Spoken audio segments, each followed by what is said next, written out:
Good morning students. आज हम पाठ 19 की दोहावली करेंगे।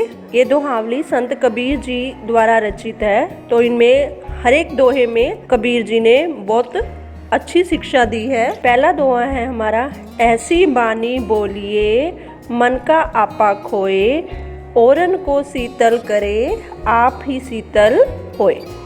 इसमें कबीर जी क्या कहते हैं? कबीर जी ने इसमें मधुर वाणी के महत्व के बारे में बताया है। कबीर जी कहते हैं, मनुष्य को ऐसी वाणी बोलनी चाहिए जिसमें अभिमान ना हो, क्योंकि मीठी वाणी दूसरों को शीतलता प्रदान करती है। व्यक्ति समय भी शीतलता का अनुभव करता है। इसका भाव ये हुआ कि कवि ने सभी से प्यार से बोलने के लिए कहा है। दूसरे दोहे में क्या कहते हैं कबीर जी?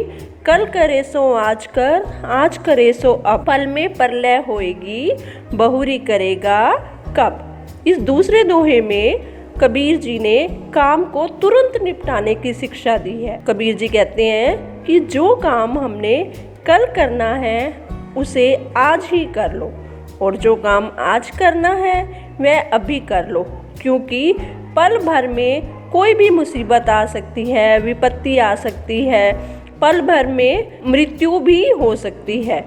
व्यक्ति तू फिर भला कब करेगा। भाव ये है कि आज का काम कल पर नहीं टालना चाहिए।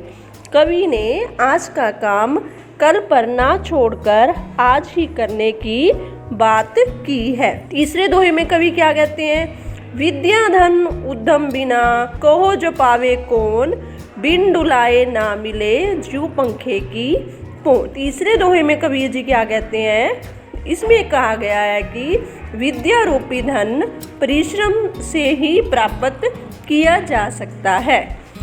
कबीर जी कहते हैं कि विद्या रूपी धन बिना मेहनत के भला कौन प्राप्त कर सकता है, अर्थात कोई नहीं। इसके लिए मेहनत करना जरूरी है।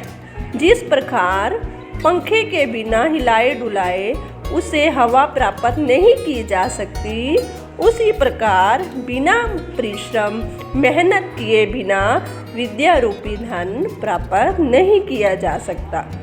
कवि के अनुसार बिना परिश्रम के विद्या की प्राप्ति नहीं की जा सकती। इस दोहे से हमें यह शिक्षा मिलती है। पोथी पढ़ पढ़ जुगमुआ, पंडित भया न कोय, ढाई आखर प्रेम का पढ़े सो पंडित होए। अब इसमें क्या कहते हैं कबीर जी? इसमें कबीर जी ने कहा है कि जो व्यक्ति ईश्वर प्रेम के सच्चे रस में डूब जाता है वही असल में विद्वान होता है। कैसे? पोथी पढ़ पढ़ जुगमुआ, इस संसार में धार्मिक ग्रंथों को पढ़ पढ़ कर अनेक सांसारिक लोग मृत्यु को प्राप्त हो चुके हैं। पंडित भया न कोई, पर कोई सच्चा विद्वान नहीं बन पाया। ढाई आखर प्रेम का पढ़े सो पंडित होए। दूसरी ओर जो व्यक्ति ईश्वर प्रेम के केवल ढाई अक्षर को पढ़ लेता है वह सच्चा विद्वान बन जाता है। ईश्वर प्रेम में डूबने वाला व्यक्ति ही भगवान प्रभु ईश्वर को प्राप्त करने में सफल हो जाता है। अर्थात धार्मिक ग्रंथों को पढ़ने मात्र से कोई लाभ नहीं है। तो विशेष क्या निकल के आया इस दोहे का? कवि ने ईश्वर प्रेम में डूबने वाले व्यक्ति को सच्चा विद्वान कहा है। अब जो मैंने आपको ये दोहे पढ़ाए हैं, मैं आपसे एक क्वेश्चन बोलूंगी तो आपने इसके उत्तर अपनी पेयर नोटबुक पे लिखने हैं। हाँ जी स्टूडेंट्स, अब हम इन दोहों के प्रश्न उत्तर करेंगे। पहला प्रश्न है, हमें कैसी वाणी बोलनी चाहिए। दूसरा, आज का काम कल पर क्यों नहीं टालना चाहिए। तीसरा प्रश्न, विद्या कैसे प्राप्त की जाती है। चौथा, पोथी पढ़कर भी लोग विद्वान क्यों नहीं बन पाते। पांचवा क्वेश्चन, हमें किस प्रकार के वचन बोलने चाहिए।